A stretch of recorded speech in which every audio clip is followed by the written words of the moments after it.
Sir మీది మన అల్లు అర్జున్ది మంచి combo, son of Satyamurthy block buster hit. So రీసెంట్గా నిన్న మొన్న కూడా కలిశారు మన బన్నీతోటి. సో మళ్ళీ మీ కాంబినేషన్లో ఎప్పుడు సినిమా రాబోతోంది అంటే? అదే మాట్లాడుకుని వచ్చాం, తర్వాత చెప్తాను ఉండండి. సూపర్. ఉపేంద్ర గారు సార్, సైకలాజికల్ మైథలాజీ అన్నారు. సో ఆ రెండింటిని ఎలా మిక్స్ చేశారు? అంటే మైథలాజికల్లో సైకలాజీ అన్నారు కదా, సో ఆ రెండింటిని ఎలా మిక్స్ చేశారు? ఈ స్టోరీకి ఎంత టైం పట్టింది? ఇదా అది స్టోరీకి టైం లేదండి, చేస్తూనే ఉంటాము. ఆ మైథాలజీ సైకాలజీ చెప్పింది మీరు ఆల్రెడీ చూశారు కదా, దానికంటే ఇది వేరే రకంగా ఉంటుంది అని అందుకని చెప్పాను. కొంచెం సైకాలజీ కొంచెం ఎక్కువ ఉంటుంది ఈ ఫిలంలో. ఇందాక మాట్లాడుతూ చిరంజీవి గారితో సినిమా చేద్దాం అనుకున్నాను, కుదరలేదన్నారు కదా, అసలు ఏం జరిగింది అసలు ఆ ప్రాజెక్ట్ విషయంలో? చాలా 25-30 ఇయర్స్ అయిపోయింది. నాకు ఆ మెగాస్టార్ ఇమేజ్ ఏమనే తెలియదు నాకు అప్పుడు.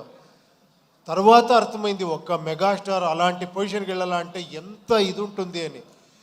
ఫ్యామిలీ కావాలి, యూత్స్ కావాలి, డ్యాన్స్ ఉండాలి, అన్ని ప్యాకేజ్ ఉండాలి అలాంటి వాళ్ళకి సబ్జెక్ట్ చేయాలంటే. నేను ఏమేమో ఇలాంటివి చెప్తే తర్వాత అనుకున్నాను ఇది నేనే చేసుకోవాలి అని. నేను వచ్చేసి నేను చెప్పాను, సార్ నాకు అంటే ఆ ఒక్క ఇది నాకు అర్థం కాలేదు. I'm very unfortunate. ఏమంటే నేను అప్పుడు ఓడిపోయాను రియల్గా చెప్పాలంటే. ఆయనకి సబ్జెక్ట్ చేసేదానికి నాకు అవ్వలేదు. నేను ఎప్పుడూ దొరికిన టైంలో సార్ ఇంకో ఫిలం మీతో చేయాలని అడుగుతూనే ఉంటాను. ఓ మీరు అక్కడ హీరో అయిపోయారు, ఇక్కడ వచ్చేస్తారా మీరు అంటూ ఉంటారు. ఉపేంద్ర గారు సార్, యా సార్ మీరు డైరెక్టర్గా చేశారు, హీరోగా చేశారు. సో దేంట్లో ఏది మీకు ఈజీ అనిపించింది, ఏది టఫ్ అనిపించింది? ఈజీ తక్కువ. ఏది ఈజీగా అనిపించింది, ఏది కష్టంగా. టఫ్గా అనిపించింది? కష్టంగా ఏది అనిపించింది, ఈజీగా ఏది అనిపించింది? ఇలా చాలా టఫ్ ఇచ్చే చాలా ఎంజాయ్మెంట్ ఇస్తుంది, చాలా ఈజీగా ఉండేది అంతే హ్యాపీనెస్ ఇస్తుంది. అది లైఫే అలాగే. బట్ ఇది డెఫినెట్గా అవును, both acting, direction and script రాసేది టోటల్గా ఒక తీసుకొని పోయేది డెఫినెట్గా టఫ్ జాబే. But I enjoy this actual because of this. చూడండి ఇది సార్ మీ ప్రతి సినిమాలో ఒక డిఫరెంట్ డైలాగ్ ఉంటుంది, గాడ్ అని ఇట్లా ప్రతి మూవీలో. సో దీనిలో కూడా అలాంటి డైలాగ్ గుర్తుండిపోయేది ఏమన్నా ఉన్నాయా డైలాగ్స్ అట్లా? అది మీరు చూసిన తర్వాత మీరు చెప్పాలి.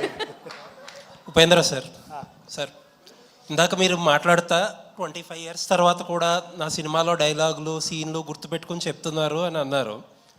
ఇన్ఫ్యాక్ట్ అదేంటంటే మా ఆడియన్స్ గొప్పతనం కాదు, అంత గుర్తుండిపోయేలా సినిమాలు చేసింది మీ గొప్పతనం. అయ్యో థ్యాంక్ యూ అండి, మీరు చెప్తున్నారు. ఇన్ఫ్యాక్ట్ మీ ఏవి వేస్తున్నప్పుడు ఆ సీన్ అన్నీ చూస్తుంటే ఇప్పుడెప్పుడో పాత విషయాలు అన్నీ గుర్తొచ్చి there is a smile on hour face. Maybe మీరు సాధించిందంతా ఇది గ్రేట్నెస్ మీది.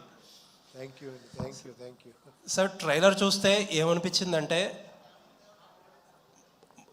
మన సమాజంలో ఉండే పూర్ పీపుల్ కానీ లేకపోతే మిడిల్ క్లాస్ కానీ తినడానికి తిండి లేకపోయినా మనల్ని క్రికెట్